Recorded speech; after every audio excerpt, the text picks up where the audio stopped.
Hey everybody, my next guest is a critically acclaimed Emmy-award-winning stand-up comedian, actor, podcaster, television writer, author, producer, and activist. Her podcast, It's Judy's Show with Judy Gold, can be found on iHeart, Spotify, and YouTube. And you can find her book, yes, I can say that, When They Come for the Comedians, We Are All in Trouble, on Amazon or wherever good books are sold. Here she is, the one and only Judy Gold. Judy, how's everything going? Don, what's going on?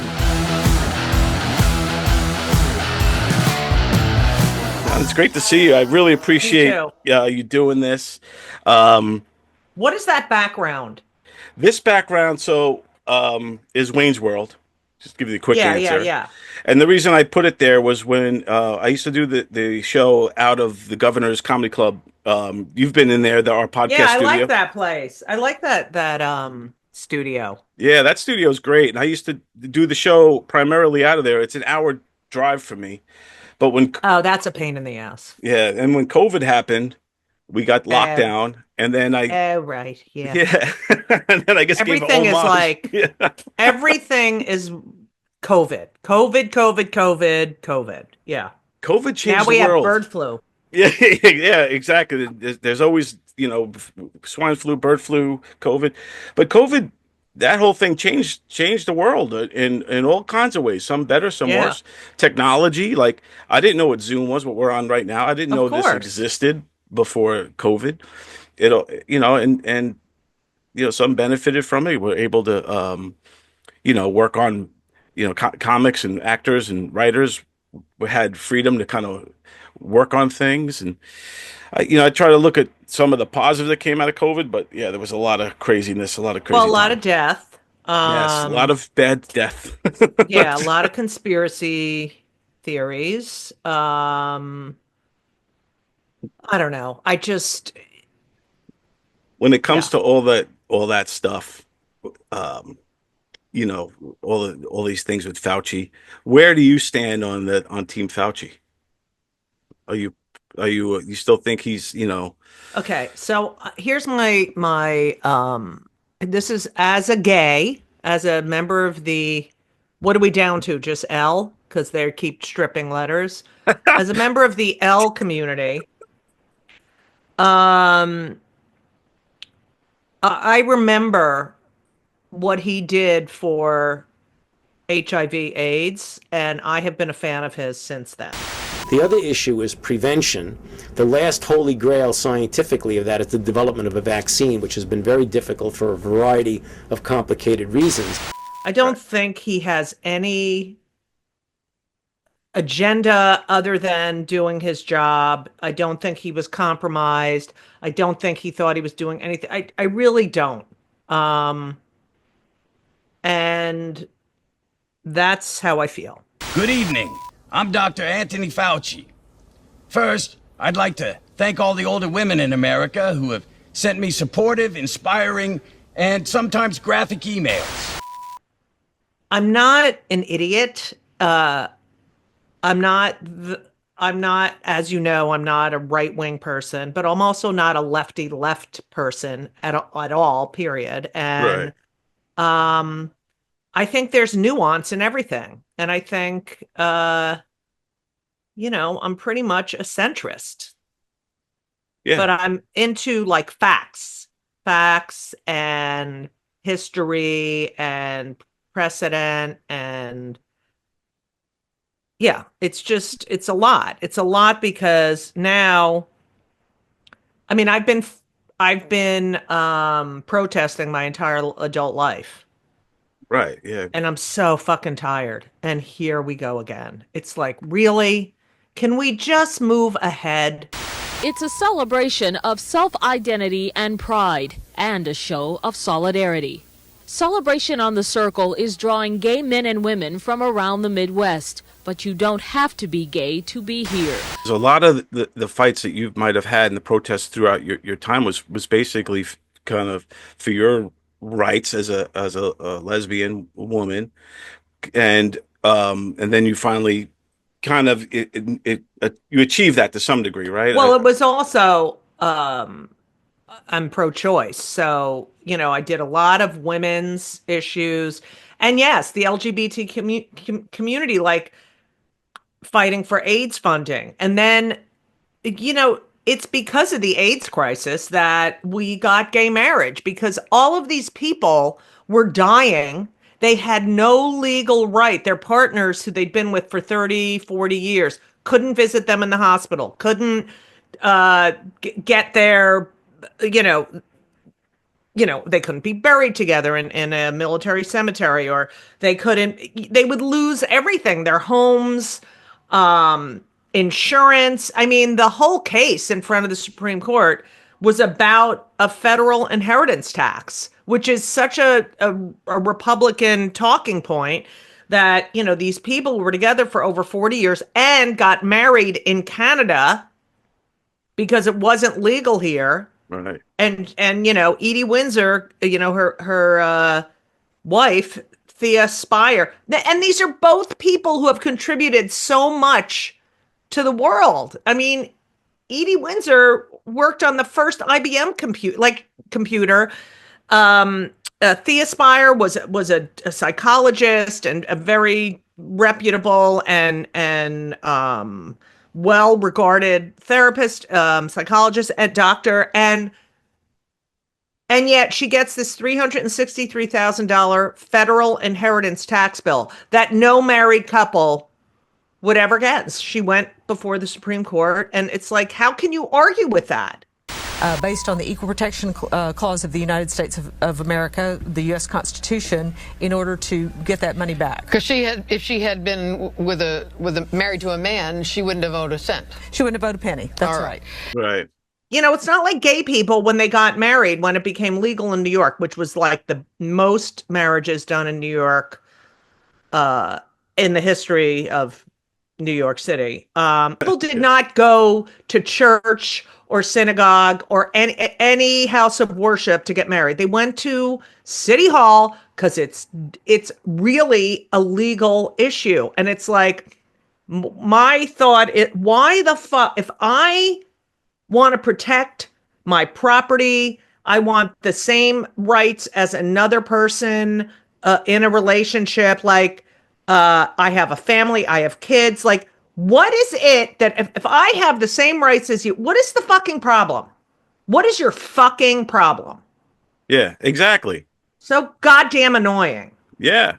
And I think that, like, civil rights and equal rights has through the years, again, I'm not, I'm a straight white guy, so I might see the world different, right? But from the way I see it, it looks like everybody, up until the trans stuff that's going on now, but it seemed like everybody was equal, and everyone was. It's almost like you look back at and you're like, wow, I can't believe back in the day women couldn't vote, or I can't believe back in the day black people couldn't vote. It's almost like that with the gay marriages. Like, I can't believe back in the day gay people treated that way and they couldn't vote. Right. And I feel like you kind of pioneered that. Your whole generation kind of pioneered that and brought equal rights to that level, to where now nobody, again, like, as far as I could see it, I don't see it like, if you say to someone that you're a lesbian, I don't think oftentimes you might not get a second, like, a weird look anymore. People kind of accept it more. People know I'm a lesbian, but yeah, right. This whole attack on trans people is ridiculous. The anti-Semitism is ridiculous. It's so out of the 1930s Berlin. Hello, kids. I'm Miss Judy, and our word of the day is martyr. Martyr. M as in mommy, A as in astronaut, R as in rainbow, T as in tennis, Y as in yoga, and another R as in rhinoplasty. Visit unlearnhate.org to see more real examples from Palestinian textbooks. You talk about my book, and it's like, I'm on the board of the National Council, the National Coalition Against Censorship. And,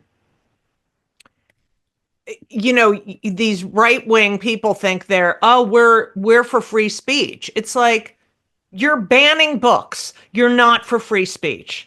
I mean, the left is a bunch of crybabies, like, don't say this, and this is going to hurt me, and this is going to trigger me, and blah, blah, blah. Shut the fuck up, okay? And then the right uses our First Amendment rights oftentimes, and I'm talking about the radical right, to spread conspiracy theories and lie, and the big lie about the election. Like, that speech is all protected, and yet they're banning books that these parents who go on, they don't read these books. Right. They don't know, it's like, oh, there's someone gets raped. It's like, read the Bible. Read the fucking Bible. Right. Yeah. There are some crazy stories in the Bible. Yeah. Yeah. It's just beyond. Ugh. Yeah, that's why we're so fucking dumb in this country. I agree, man. Like, when it comes to censorship of any kind, I think that we should, be like, I'm all for, freedom of speech, freedom of expression, and all that kind of stuff. And I think that if it's like the Larry Flint thing, if it's in bad taste, you're allowed to have bad taste. You pay a price to live in a free society, and that price is toleration. You have to tolerate things that you don't necessarily like so you can be free. I don't like hate or negative or mean-spirited, but or lying. Right, or straight lying. And in this day and age, to know what the truth is seems to be getting harder and harder. Right. It's harder. You have to really look for it, because now the media is not great either. But there are really good journalists, and I'm worried for decent journalists right now, because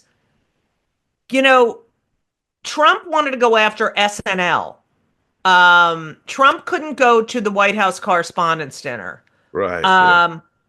Dictators, and I'm sure, shut up, Judy, blah, blah, blah, blah, whatever, I don't care. But dictators, authoritarians hate satire. They hate it because it weakens their propaganda. And that is what is so great about comedy and stand-up. And it's like, we are speaking truth to power. Lenny Bruce, it's not like they got him on cursing, but they really wanted him on the substance of his material. George Carlin, Richard Pryor.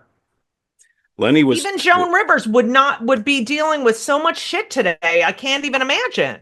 We're female comedians. No one's funnier than us. No one! Kathy Griffin! Sarah Silverman! Fuck you! Oh, yeah, forget about it. And that's the thing. They attack and want to silence the voices that are speaking out or making sense. And I always think that comedians are the front line. That's why I loved your book so much, is because I do believe that comedians are the front line and kind of the voice of society, and it's almost like they're ahead of the curve. A lot of times comedians are calling out things, and they're able to say it in jest. Honesty is said through jest, and they're saying things. And you look at Lenny Bruce, and he was tackling a lot of the same subjects that are still taboo today. He was tackling. Oh my God, George Carlin! Follow his Instagram. And you're still it's repping still the same shit. Yeah. Racism, segregation, religion. That's why I'm wearing my George Carlin shirt today. I love that shirt. I love it. It's just like amazing that it's just like we keep moving backwards. It is crazy how it's like they say history repeats itself, and we're seeing it like in comedy world, because we just kind of went through this my God, where where anybody speaks out, especially if it's an unpopular thing, that they'll get and with social media it's so much easier now to take people to task on either side, or however you know what. But like a lot of people now are saying that we turn the page and cancel culture is dead. Do you think that? I don't think people get canceled. Like, I do think there are I'm saying, like, this constant calling out, like, oh, that's it, they're canceled. No, they're not. Tony Hinchcliffe is not canceled. Or is that the way you say his name? Yeah, Hinchcliffe. I believe. Yeah. The only one, and I write about her in my book, is Kathy Griffin. Really suffered an incredible amount, to the point where, she is still afraid to answer her phone. And it's just, here's this woman, you see, she was doing this photo shoot. Okay, not great, whatever. But it turned out to be even funnier when you think about it, that it was ketchup and he loves to throw ketchup. So whatever, the evolution of that photo. Right. But they fucking ruined her life. Yeah. And I just saw Will Smith on the Grammys. I'm like, how is he allowed to be on an award show? Yeah, no one gets canceled. Some people get passes, some don't. Like you said, Kathy Griffith's probably going through a harder time. And that's where, the activist comedian lines could get a little blurry and take me through that. You're having an opinion. She's having an opinion. It was an art thing. It was like some jokes don't work. Some photos don't work. It didn't work. But does that mean she should be vilified for the rest of her life? No. How about all those people that were in parades with, hanging Obama off out of a tree? Like, come on, people. Or even Snoop Dogg had the music video where he basically assassinated Trump, and then he's performing on Trump's. He's performing for him. Right. So it's. I don't think Kathy would ever want to perform for Trump, but. Oh, please.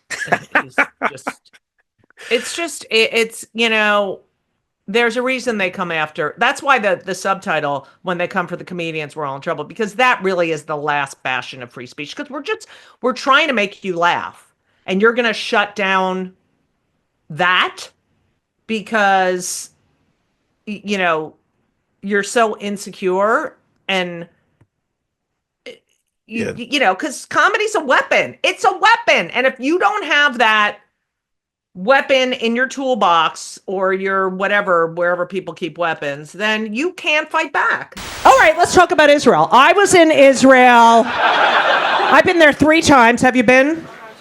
You're not Jewish? Did you get your DNA done? And what happened? Not a Jew? That's what it said? Not a Jew? The f*** does that mean?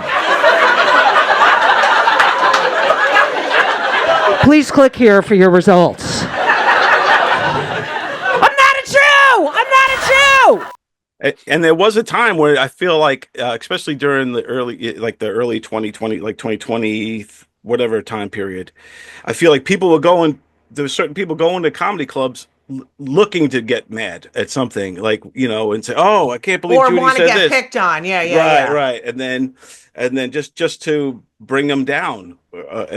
It was a weird time, and I'm glad comedians stayed strong on both sides, because there's, all different ideologies in the comedy world. Right, and you know what? Yeah. I can disagree politically with Nick DiPaolo. Right, I think he's hilarious. Sorry. Right. I'm sorry. He's funny. Yeah. I don't agree with him, but he's a funny guy. And, he'll say the same thing about me, but, I know where the joke is. I think that this is completely planned. I think these people have no clue. They think that women wake up and go, you know what? I'm going to go to lunch, to the gym, and then I think I'll have an abortion. I mean, it's a... You're right, Judy! You can't beat that kind of support. I wish his mother had that schedule. And with DiPaolo, too, you guys kind of came up together through the ranks, so you know each other. So he knows you. You know each other differently. I wonder how, Hannah Gatsby feels about Nick DiPaolo, or how Nick feels about her. You know what I mean? So I think you have a different advantage because you came up in such a great time of comedy. Oh yeah, the time period, and there was no social media, so it was fantastic. It's like now. You go to the clubs, thank God for the Comedy Cellar, making everyone put their phone in a little locked little bag. Yeah. Because it's really the only way you can do your craft. Because, as George Carlin said, I like to find out where the line is, deliberately cross it, and then make the audience happy that I did. And so we don't know where the line is until we're in front of you. And then you turn on us. And it's like, no, it's like the only art form where the audience is a part of the creative process.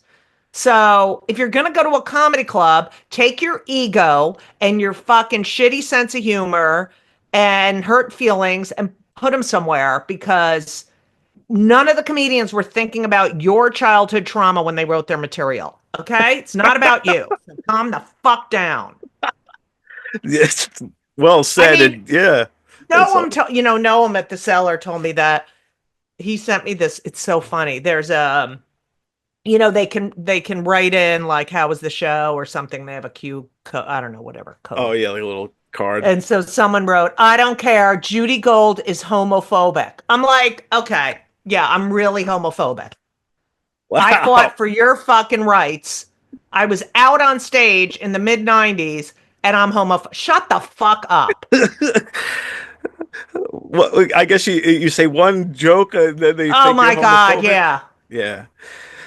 That's the thing too. We're at such sensitive times where if you, like you said, you're a centrist. I consider myself kind of a centrist also, right? We all kind of lean one way, the bubble, whatever. But if you say one thing at a school if you claim to be a Democrat, if you say one thing like, hey, I think Trump did okay with that. What? And they'll I know. So you can't, you're kind of, it almost puts people in a little bit of a box. Well, yeah, that's what it is. It's all partisan bullshit, and it's not good. It's not healthy. I remember, Democrats and Republicans having dinner together. I also remember, even if you were a Democrat and the president was a Republican, or if you were a Republican and the president was a Democrat, you still were like respectful. Mr. President, you are the president of the United States. That's all gone. Yeah. It's like the shit that these people say, classless, just garbage and disrespect. It's ridiculous. The way they talk about each other. It all changed. This is kind of common knowledge at this point, but it all changed when social media came around and people were able to voice their opinion anonymously or definitely gang up on people and all those sorts of things. And then memes and all these things started happening. And it's like this weird little battle, like a civil war online mainly. You don't really see it. Again, I'm on Long Island, right? I live out in the boondocks of Long Island. So when I go to the mall or so, I don't see this. I don't see any animosity in people's eyes that much. But online, it's everywhere. Oh, please. It's beyond. It's also, you can't trust a fucking thing. Like, my manager got an email asking for me to be on this guy's podcast. And then they kept following up. And finally they set up a time, and they were like, listen, we need to set up your Facebook page. Have you heard of this? No. We need to set up your Facebook page because it's going on Facebook Live. Oh, for that stuff. So, yeah. And then they come, I have a Zoom call set up, and they hack my Facebook page. They set up your thing. Okay, we just want to check to see if you're all set up for this. And it was just some fucking asshole guy stealing all my Facebook. So that was just like a con to get you in? Yes, it's a con. This podcast invitation scam is a newer type of scam, but it's been targeting creators of all kinds. And I was like, my manager, I'm like, what the fuck? And he's like, I know we get a bunch of these, but this one seemed really professional. I was like, actually, he misspelled a few words, so I don't know about that, but whatever. But this is what's happening. Like, you can't trust a fucking thing. That's what's crazy. Like, yeah, I know there's a scam going on too, where people are like, they'll hack into your friend's Facebook and then they'll message you, hey, I lost my Facebook ID, and then you send them the password, then they get yours. Yeah. It's crazy, man. Like how I know. Like, it's but that's a big con to get your podcast. Oh my God! Through my management. They really wanted your information. Oh my God! And then I can't get in my page, and there's all this shit on my page. It's like, what is like? Who does this shit? Man, it's a crazy world. It's I definitely don't nuts. understand it. Like, I don't have time to do anything. And these people, I don't know. Yeah, I don't know. People are fucking crazy. This is the scam. They're trying to hijack your Facebook business page. Business pages on Facebook don't have logins. Your personal does, but when you go into a fan page, a business page, it's your personal page that is authorized to be an admin. But I also wanted to talk to you about, because we're talking about the culture and things like that, and you know how comedians, since like even like Will Rogers and guys like that, are always kind of on the front line of culture shifts, whether it's like you said, like Lenny Bruce or Carlin, Moms Mabley, Bill Hicks. Oh yeah, Moms Mabley was great. Wait a minute, honey. You'll have to laugh a little louder. Mom can't hear you up there. That's it. Thank you very much. Oh yeah, these are like Bill icons. Hicks. I loved him. Yeah. Did you ever get to meet Bill Yes, Hicks? I worked with him. Yeah. Yes. Catch. What a genius. Did you know it then? Because a lot of people didn't realize Bill's. In my, I knew. Yeah. I knew Colin too. When Colin was starting out, and we would all, you could always see the ones where the audience would be like, "What the fuck," and the comics would be hysterical in the back. Right. Yeah. Of course, Bill was incredible. I mean, Joan Rivers. Every 5 decades, you knew exactly where women stood in society. Whiners, always whiners.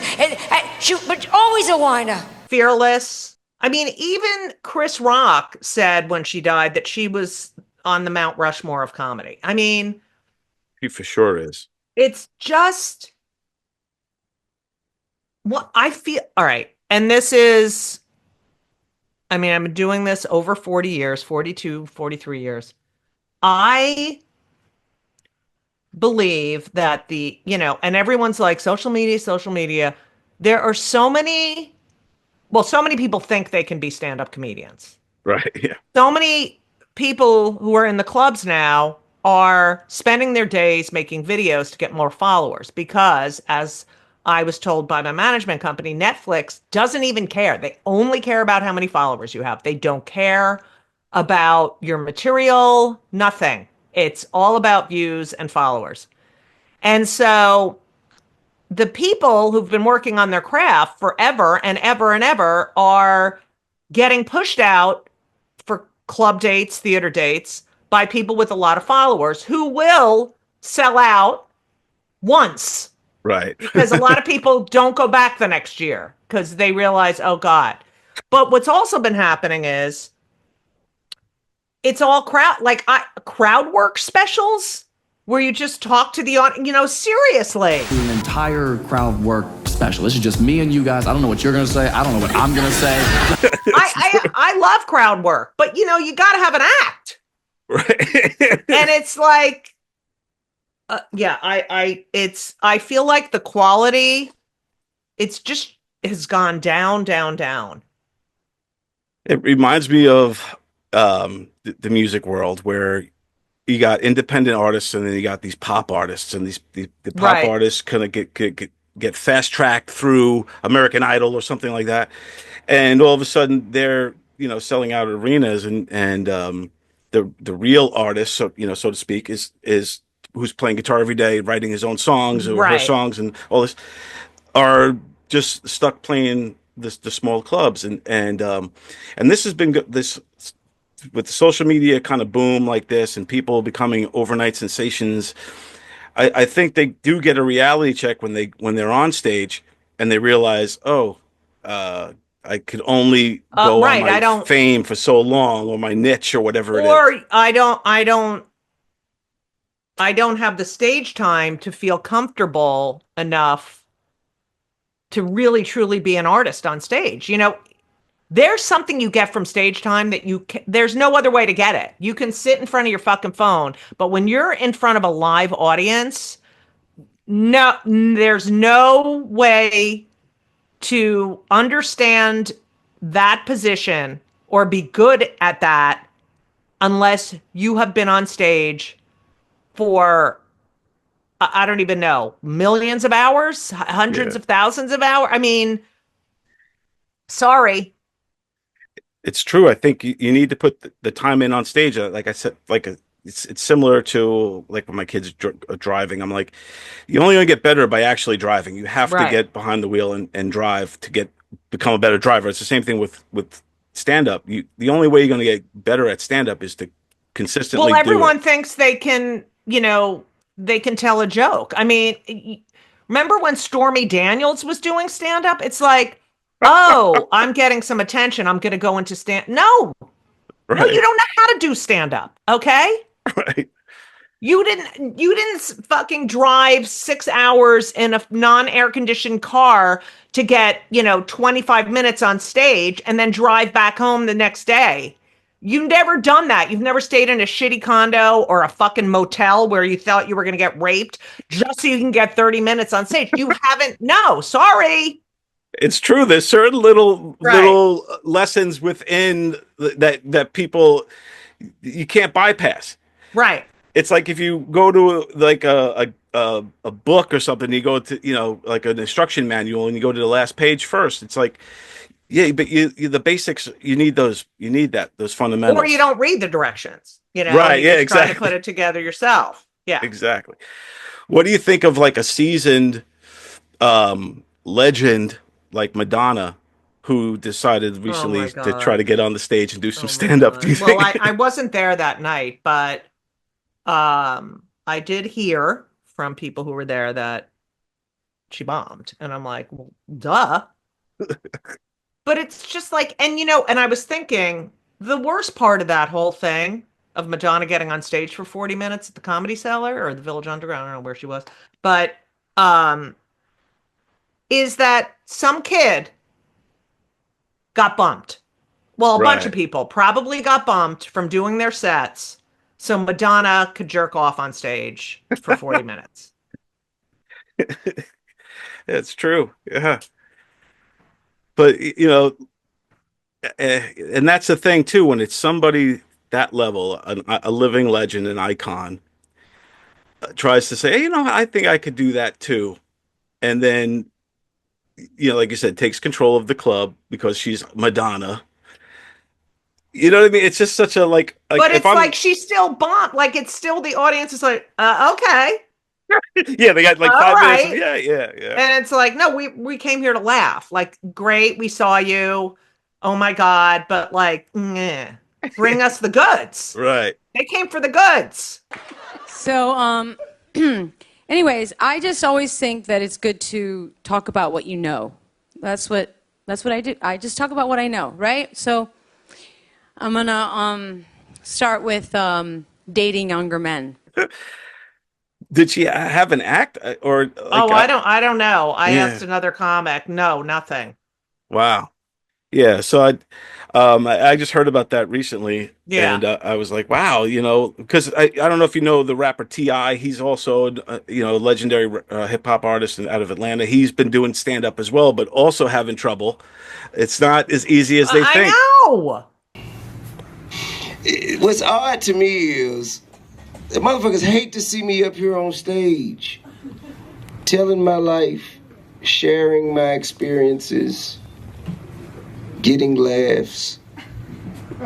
You supposed to laugh then, don't worry about that. It's crazy. There's so many. There's just so many. It's like you got popular, you made a couple of funny videos. That is not the same skill set as doing stand-up comedy. Right. It's just not. Unless you have, I have 750 notebooks around. Notebooks constantly. Your brain is only thinking in joke, like, what can I do with this? Did I think at the age of 62, I would still be going downtown on the subway with my notebook on a Wednesday night for a 10:20 spot at the Cellar? No.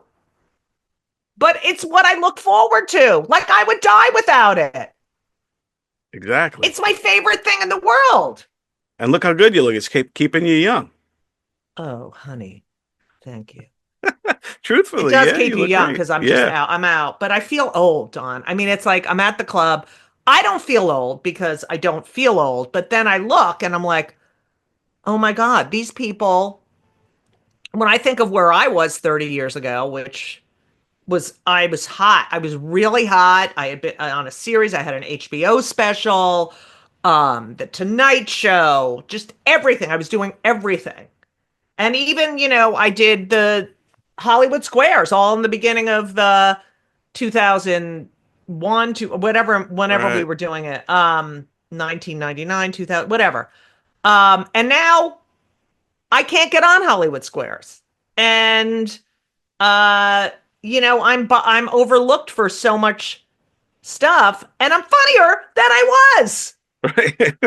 And more fearless. Like, I really don't give a shit anymore because I've heard it all, and but it's like I look at myself at these clubs and I'm like 30 years older than these people. 30 plus, 35 years older. But when I get on stage there, especially like on the weekends, and they're all 25 years old in the audience, and I'm killing, there's nothing like it. It's like, there's no demographic of funny, But I do sometimes feel sorry for my kids because they have 2 Jewish mothers. Wouldn't you kill yourself seriously at that time?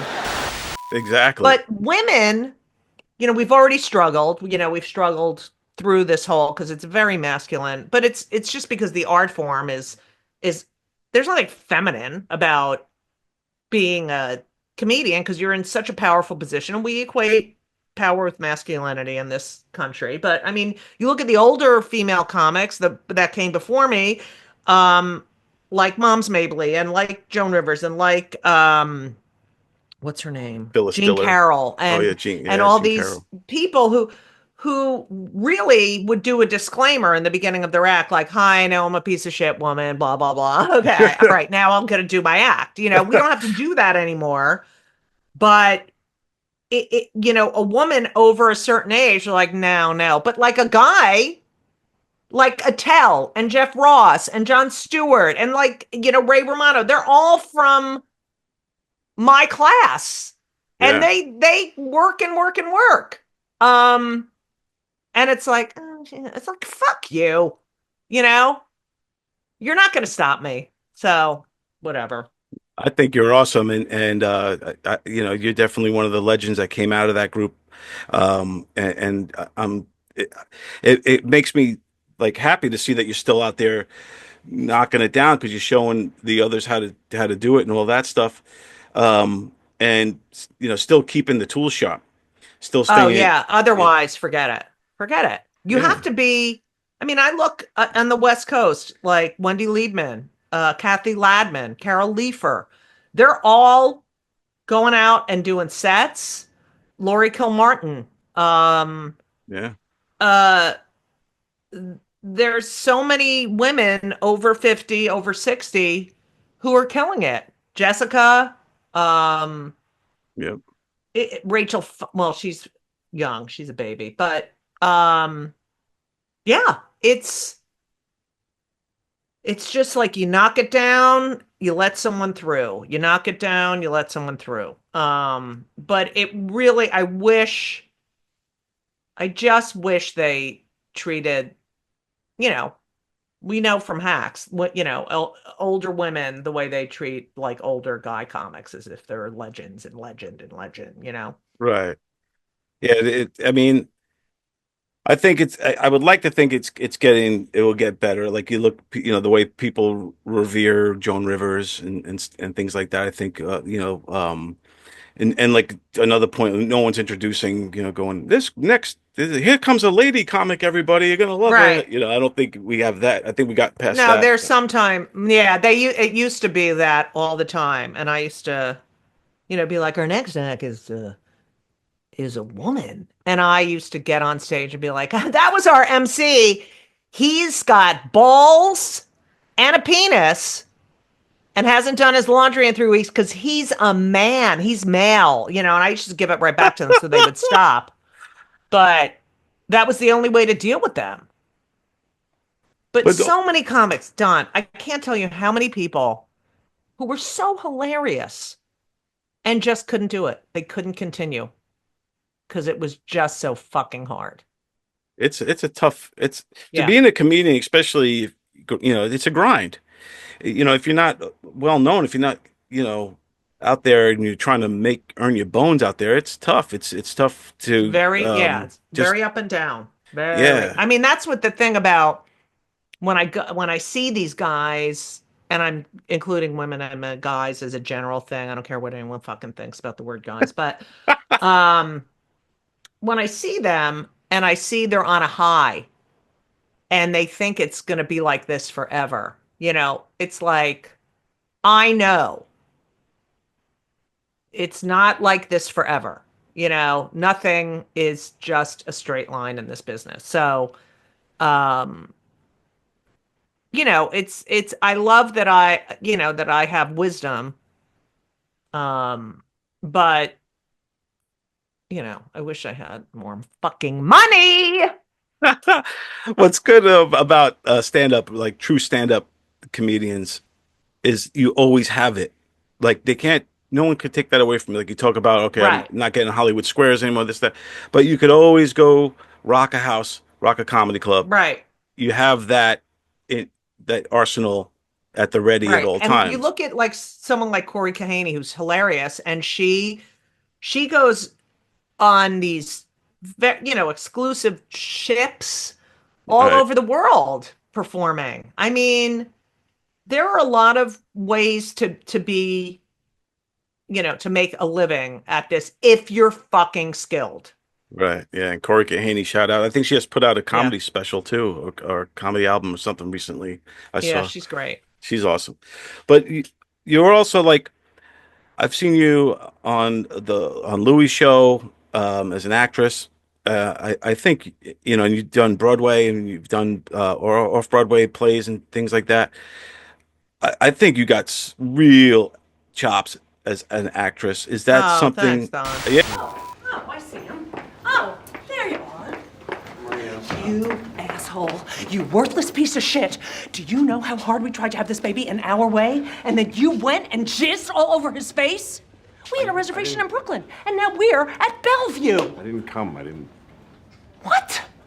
Are you doing? Are you psychotic? Like, do you have brain damage? There is something really severely wrong with you. I'm sorry. We need to focus on the baby. Right? Yeah, that's something I always, I studied because I wanted to be, I wanted to be an actor, but I applied to graduate school and I was told I was too tall and they wouldn't be able to cast me in anything. But but I always took acting classes. And so I've gotten some really great acting opportunities. That's what I love about my career too. It's varied. I've written and I did Shakespeare in the Park, which was for the public theater, which was fucking amazing. It was the all-female Taming of the Shrew. I've gotten to work with so many great actors. I've been on scores and scores of television shows as a guest star. Like I'm always popping up on things. But I love theater. I remember when I got cast in All American Girl with Margaret Cho, and I was a regular on that show, and I remember thinking, oh, I'm on a series now and I don't have to do stand-up anymore. And I couldn't wait to get on stage and do stand-up because it was like, oh my God, I'm reading the script. It's other people's words. I'm this character. No, it's like, I had to. I couldn't, or I was going to fucking go crazy. He's really into blowing kisses. I hate that. So, therapy. Yeah. I never did stand-up, use stand-up as a vehicle to get something else, which a lot of people did in the 90s and late 80s because they saw Roseanne and they were like, oh, I'm going to write 12 minutes just about my life. And it's like going to be a setup for a network show. And everyone got a development deal. I think I'm the only comic of that generation that didn't get a development deal or holding deal. Yeah, because I think even Dave Attell had some kind of sitcom back then where he was like, oh, yeah. Yeah. I forget what it was, but it was a funny, I remember the scene. There's like, he's like somebody's alter ego or something. I forget what it was. I mean, I see him every night. Like, it's just so, it's like I go to the cellar and it's like, it's home. Yeah, the Cellar's the best, man. I love Governor's Comedy Club out here on Long Island. It's where it's podcast great. is. But great. the Comedy Cellar has a specialness to it. Oh It's my God. you know, and it's just it's got an aura that I passed there, I think, in 1987. Wow, yeah. I know. Old. No, that's great. That's a great time I was covering comedy back then too. And the Comedy Cellar was popping and you know, and yeah, it was Boston, Catch a Rising Star. That's where I first passed. Yeah. And we'd go from Catch to the Strip. Oh God. And we used to, you know, they used to call the clubs in case someone didn't show up because they were stuck on a subway or in a cab or something and there's no cell phones, and be like, who do you got? Who do you got? Send them over. And then Chris Rock and I were the two backup comics at Catch in case someone didn't show up on the weekend, and we got paid $50 to sit at the bar. When you're young like that and you're surrounded by all these up and coming, none of them are famous yet, really. You tell Quinn, I got Greg to Giraldo. watch. Did I you was know? there. Did you know? Giraldo was one of my closest friends. Yeah, like did you know that you were in this great time period? No, I was watching like Larry David and Joy Behar and Susie Essman. I don't know if you remember Ronnie Shakes and Reiser and Belzer and it was just. You know, I would you had to hang out. You had to put your time in, and I'd go on at the end. I remember I knew the reason I knew I was funny is because the band would laugh at Catch, and they fucking heard everything. Yeah. But I would hang out. I got to watch these fucking legends work, you know, work out the material. It was like, it was like graduate school. And it feels like all of you, like that whole kind of group, like there's so many of you and that came up in that class. I feel like you all rose together, like in unison. Where there was I mean, everyone. I had kids, and I moved. I was in LA, and I moved back to New York. I mean, I worked on as a producer on the Rosie O'Donnell show and a writer, and you know, I did other things so I could bring my kids up here. That I think a lot of male comics didn't have to endure, and they could just focus on their careers. So it was a different path for me, but I also have other interests. So it's like your audiences are not going to visit you in the fucking Hebrew Home for the Aged and wipe your ass. You know, you have to have a complete life. Right. Yes. I agree with that. Totally. Because a lot of people lock in just to solely on their careers, and then when it's all said and done, it's like, what do you have? Right. So I think you played it correctly. I think you. Thank you. Know, Thank you, Don. My name is Judy Gold. You may know me as a stand-up comedian, but I'm also a single mom. My ex and I have 2 children, Henry, who's 14, who my ex gave birth to, and Ben, who's 9, who I gave birth to. She's very loco, very exciting, and very unique. She's special.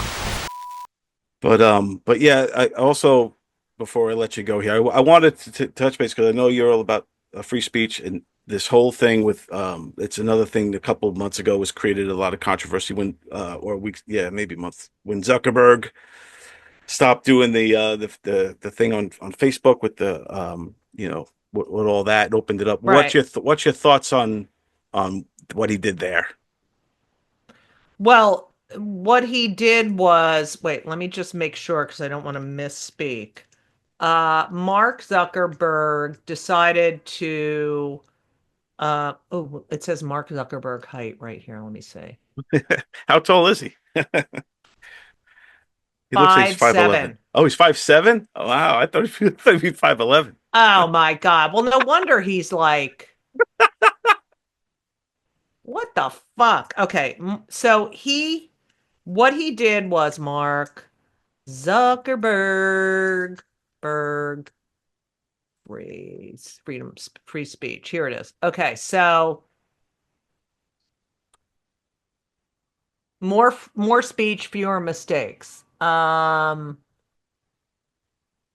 Heat News. Let me just see. Mark tried to reassure advertisers. So here's the thing that I think is, I believe in free speech, wholeheartedly. But hate speech and conspiracy theories and lies and things that incite violence,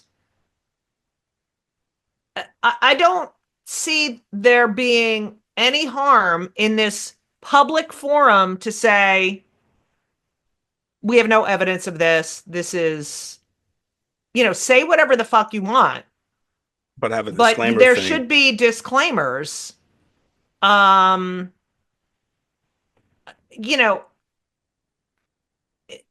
be able to say things or lie about a certain group of people that causes them harm. I'm sorry, but I don't find, what is so free speechy about that? Yeah, I don't see anything wrong with disclaimers if they come up and say, "Hey, this hasn't been proven yet," or this information might be wrong, and direct you to something, to a fact check type of thing. Mm-hmm. I'm not opposed to that because I do think that information can be dangerous, and like we said earlier, talking about where's the truth anymore? What is the truth? It gets wishy-washy, and I think maybe if they did disclaimers or lead you to websites or things like that to inform yourself, I think that could be well, better. I mean, it is a private, isn't it? Facebook is not, is it a public? I think it's, well, Meta is public, right? Like you could buy Public, yeah, stock on Meta it. is public, Yeah. but they're just allowing people to post hate speech and without any I don't know. I just it's obvious that whatever they had, whatever rules or whatever they did to protect the truth, they're not doing now.